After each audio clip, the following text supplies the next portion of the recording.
अस्सलाम वालेकुम।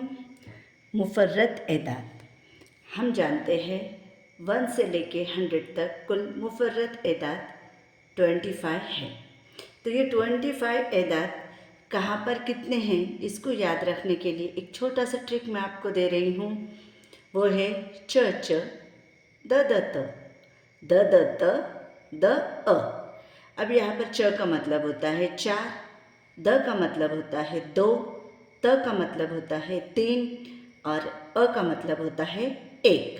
तो हम देखते हैं यहाँ पर 1 से लेके 10 तक के 2, 3, 5, 7 कुल कितने नंबर है 4 और 11 से 20 तक भी कितने हैं 4। तो इसको हम कहेंगे च च। 21 से 30, 31 से 40 है 2 2 और 41 से 50 है 3।